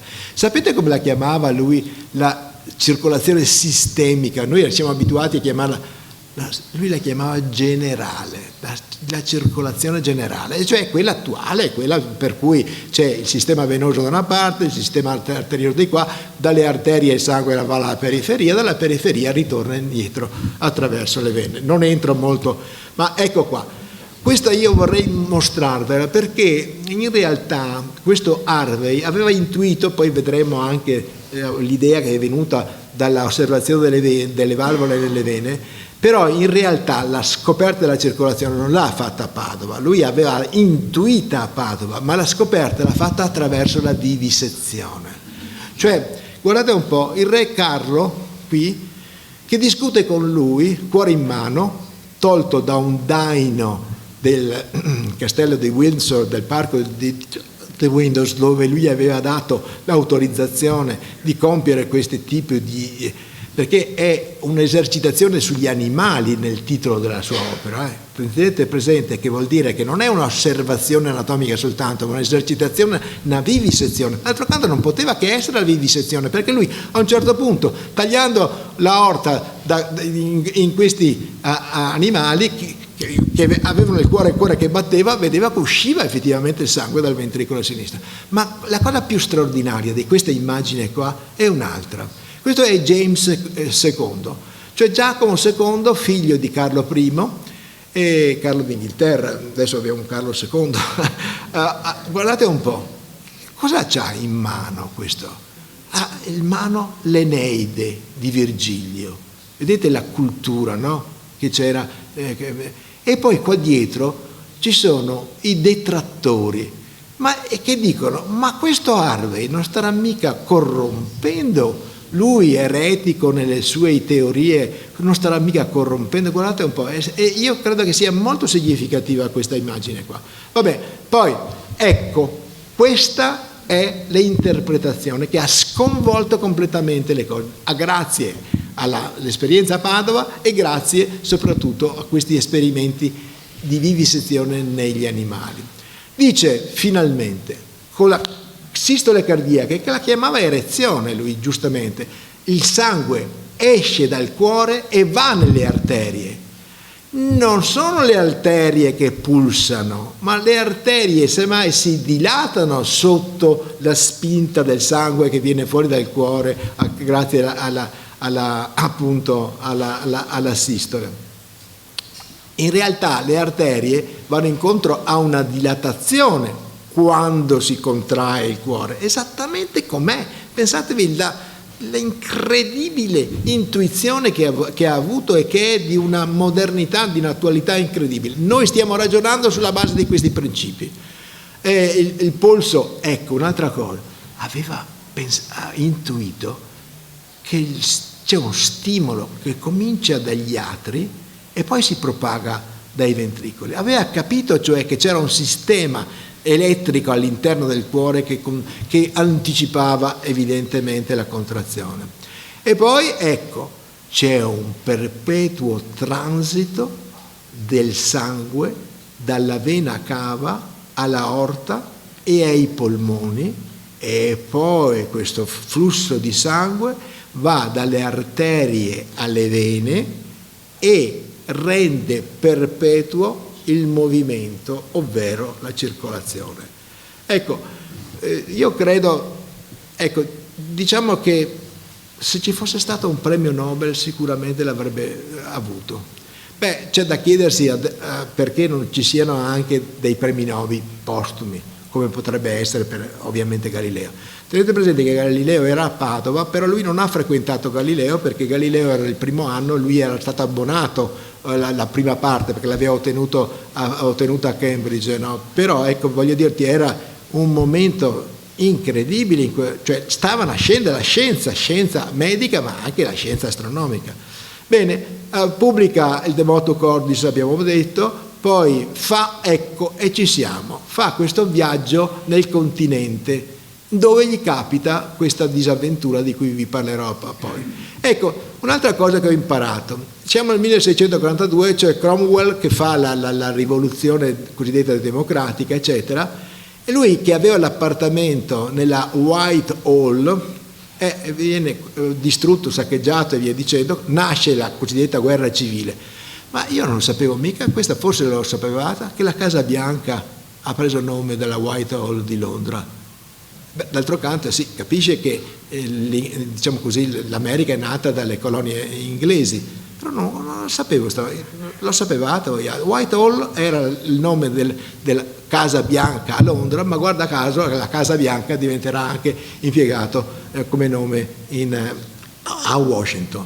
Poi ecco, succede l'ira di Dio, appunto questa guerra civile, scappa a Oxford insieme con Re Carlo. Re Carlo nel 649 viene sentenziato a morte. C'è stato un periodo di repubblica anche in Inghilterra, è durata poco, però anche perché poi anche Cromwell morì. Comincia poi ovviamente tutti quanti i cosiddetti scienziati anatomici europei non la volevano digerire questa teoria della circolazione e nascono delle grosse dispute, pubblica appunto la Degenerazione animali di cui ho fatto prima e poi muore ad Hampstead e sarà sepolto là. Ecco qui, attenzione, abbiamo nominato le letture lumleiane, era un chirurgo che aveva istituito presso il Royal College of Physicians, di cui tra l'altro io sono socio onorario, ho il privilegio addirittura di essere socio onorario del Royal College of Physicians. Questa credo che sia la cosa alla quale io più tengo di tutto il resto. Insomma, vabbè, morale della favola, ecco, queste letture lumleiane che lui teneva regolarmente ogni anno presso il Royal College of Physicians sono quelle che hanno generato. Quanto è durato tutto questo? Lui dice, questa è una cosa simpaticissima, cita Orazio, e Orazio che dice, ma per far scrivere un libro, tradurre in un libro quelli che sono i tuoi pensieri, ci vogliono 9 anni o forse di più. E questo spiega come ci sia stato un largo, diciamo così, intervallo fra queste letture lumleiane e il 1628 quando è uscito questa. E questa è la famosa prova del laccio, quella che ogni volta che facciamo un prelievo, anche stamattina mi hanno fatto i prelievi anche a me perché faccio i miei controlli anch'io ovviamente, no? E mi viene sempre in mente come questo laccio sia tutto sommato quello che ha dimostrato effettivamente che attraverso le vene il sangue non torna, non è centrifugo che va verso i cosiddetti arti, no? Ma va dagli arti e diventa ovviamente centripeto. Ed è una cosa straordinaria questa cosa, pensare che possa essere, lui l'ha fatta a Padova questa roba qua, ha utilizzato proprio queste immagini perché erano le stesse che aveva utilizzato il suo guida Fabrizio d'Acqua Pendente, ma interpretandolo in maniera completamente sbagliata. Bene, eccola qua. Questa la devo leggere in latino, non si può tradurre in inglese o tradurre in italiano. Questa è la circolazione del sangue. Necessarium est concludere, circulari quodam motu, in circuitum agitari in animalibus sanguinem et esse in perpetuo moto. Molto importante quella animalibus, perché non è un problema riservato soltanto al corpo dell'uomo, ma l'uomo è un animale. Bene. Allora uno potrebbe appunto dire, adesso questo punto è importante, ma noi come Università di Padova rivendichiamo quella che è stata questo obiettivo che ha raggiunto Harvey, questa scoperta, se lui non avesse studiato appunto a Padova? Questo è importante.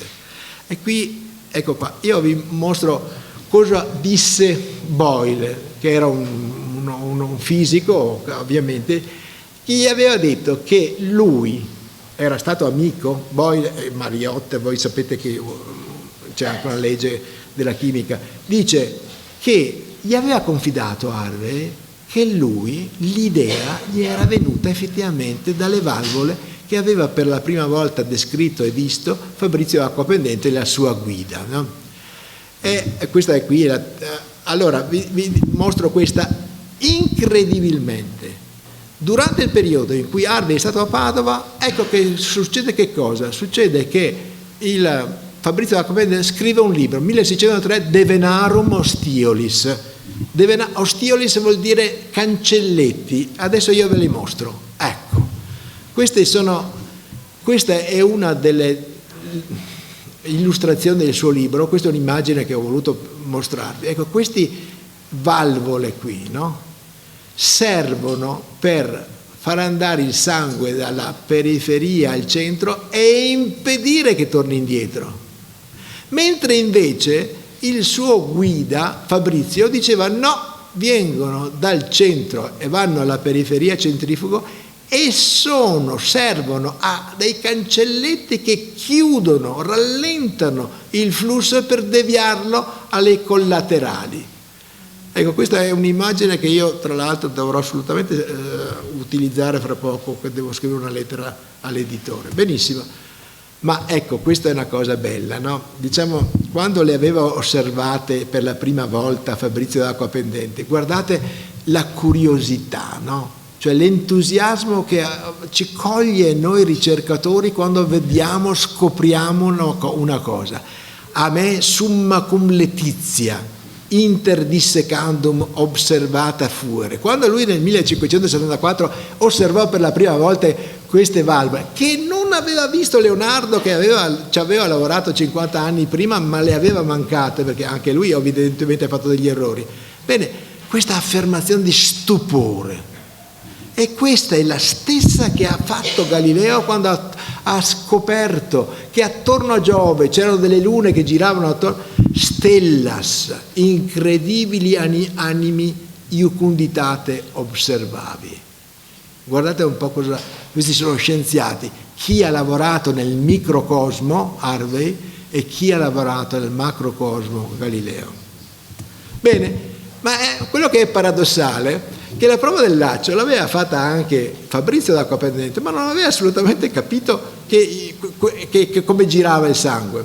Ecco, Questa è una cosa altrettanto, ma sapete quanta mia soddisfazione è di vedere che i miei allievi mi superano? Ecco, in questo caso qua Harvey ha superato il suo maestro. Ecco qua. Ma tra l'altro non si capiva come mai abbia potuto fare questo errore di interpretare questi cancelletti qua che frenano il sangue che viene dal cuore e vanno alla periferia, quando le stesse valvole poste fra il ventricolo sinistro e l'aorta aveva capito effettivamente che dovevano servire per impedire il reflusso. E anche questa, insomma, si sbaglia, tutto sommato. Ma adesso vediamo al tema di oggi. Lui voleva tornare a Padova, voleva tornare a Venezia, voleva rivedere un po' quello che era stato il periodo forse più bello della sua vita, i suoi migliori 3 anni è rimasto della sua vita. Benissimo. Guardate, venne mandato in missione a Linz con il Thomas Howard, che era un conte anche questo, il 14° conte di Howard, che è quello che ha comprato tutte le immagini anatomiche di Leonardo per regalarle poi a Windsor al re, questo qui. E poi lui durante questo viaggio viene invitato a tenere una lezione dal suo ex compagno Gaspar Hoffmann, che è questa immagine qua, che nel frattempo era diventato professore ordinario. Tenete presente che è stato un grossissimo personaggio anche lui, no? E lo aveva detto, vieni a tenere una lettura, ti faccio fare anche una vivisezione sul cane. Com'è andata a finire? È andata a finire, adesso vi risparmio di leggere questa cosa qua, è andata a finire così, e cioè che a un certo punto il Hoffmann gli rinfacciava di dire: ma tu non hai provato che le arterie, tra le arterie e le vene c'è una connessione, perché ovviamente sono i capillari, ci sarebbe voluto il microscopio, e gli fa una grossa critica.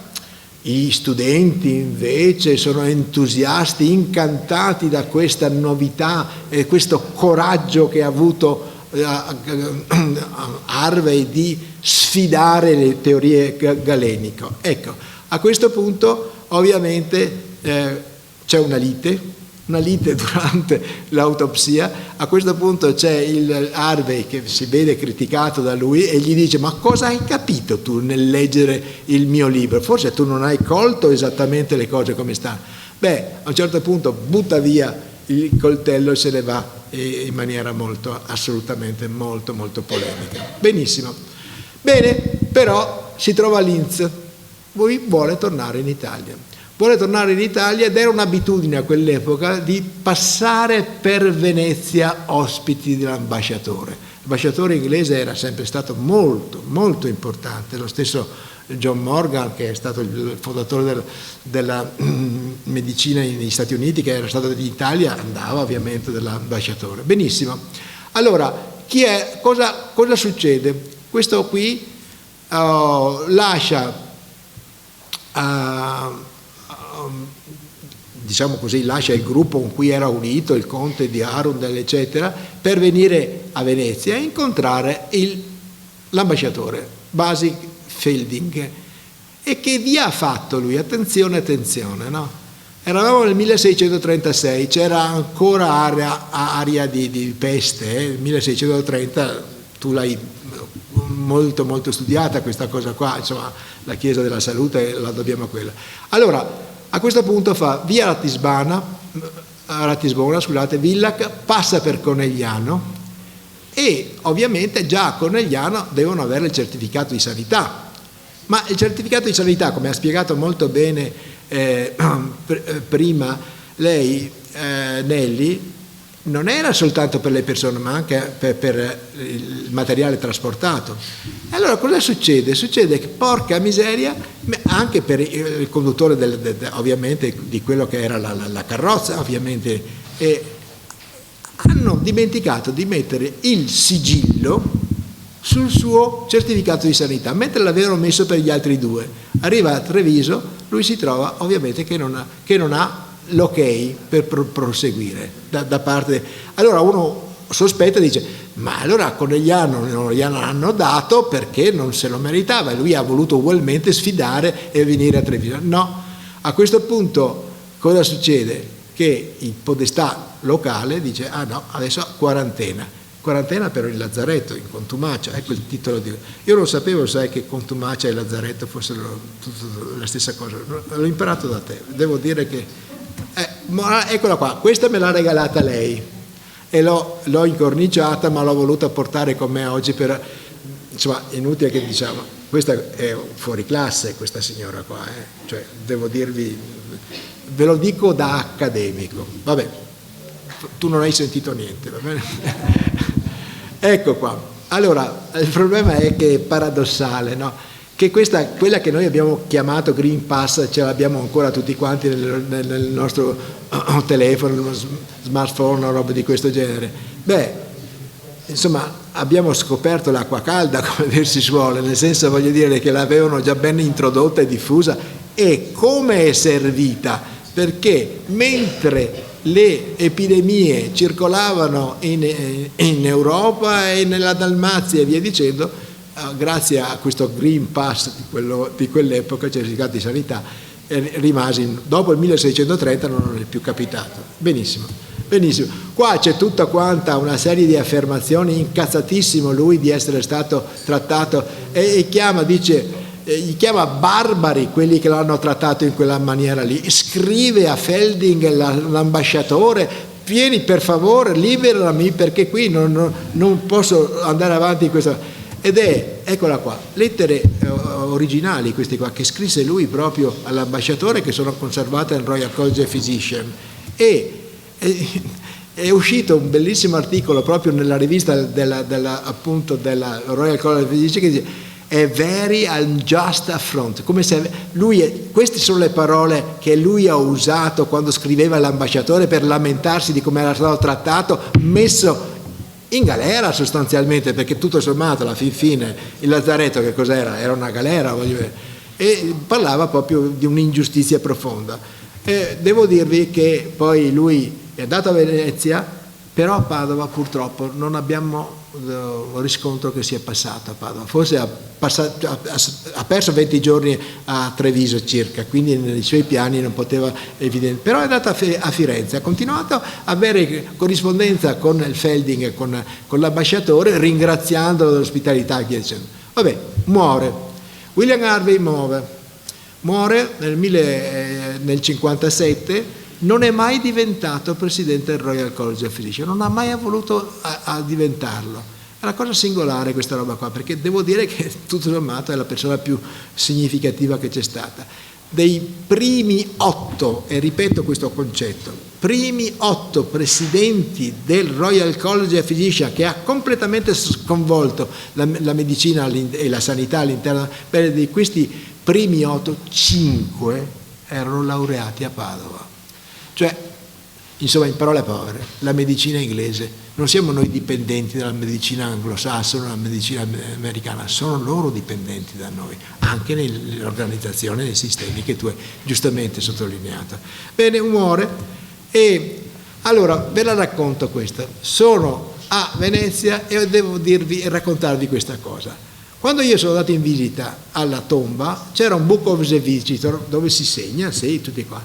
Chi mi trovo? Una lista di professori di cardiologia e di medici interni che sono venuti dall'Italia per andare a onorare, siamo nel 1960, per onorare appunto questa grande figura di studente dell'Università di Padova. Bene, sapete chi c'è fra queste rive? Cesare Dal Palù. Il professor Cesare Dal Palù, famoso, medico, grande clinico medico, che era veneziano. Va bene, allora e poi fra poco ho una chicca dell'ultima settimana che vi sorprenderà completamente. Bene, questo è quello che ha scritto a proposito dell'Università di Padova, questo Butterfield, che è di origine controllata, cioè nel senso, voglio dire, che era in inglese, assolutamente non era un partigiano italiano, che scrive questo libro pubblicato nel 1958, Origine della scienza moderna. Attenzione, questa ve la leggo in italiano, va bene.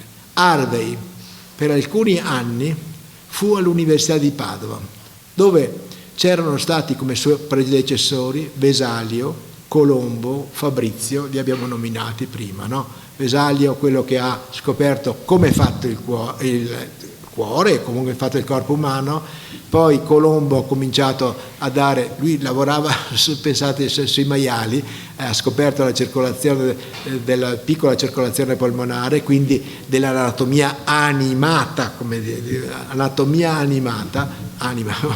E poi Fabrizio da Acquapendente.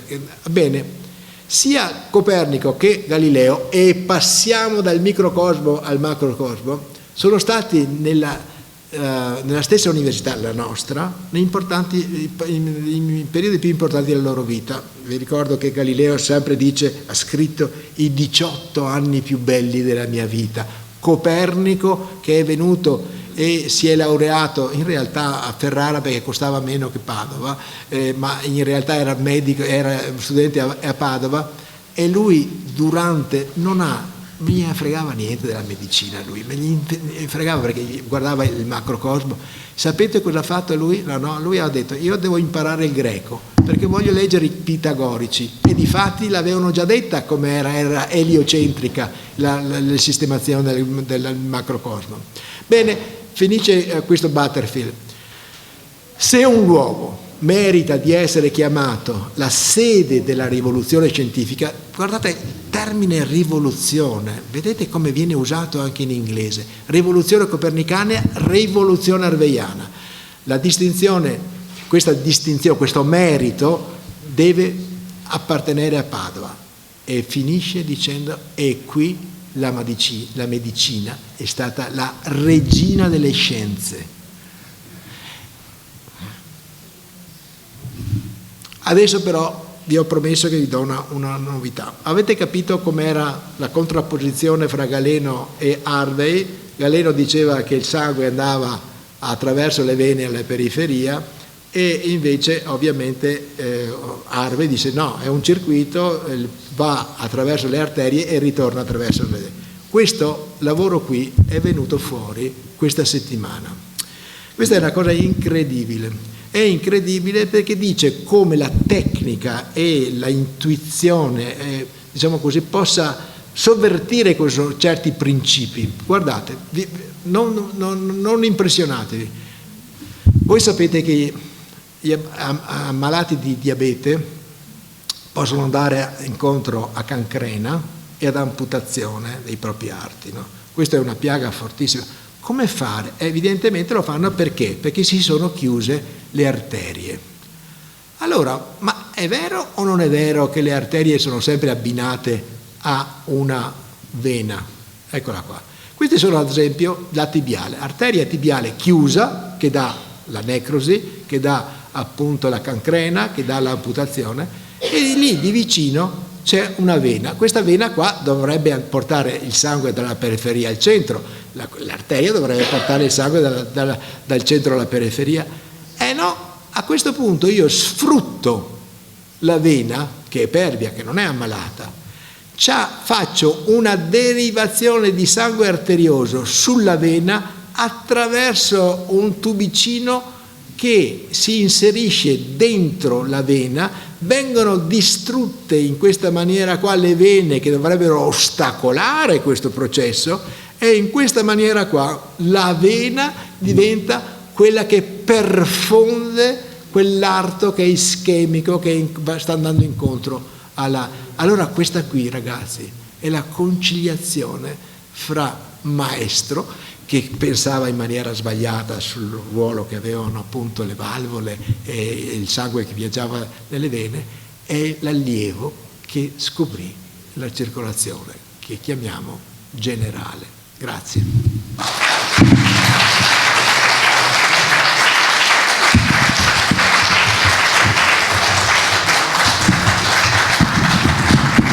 Grazie della splendida lezione.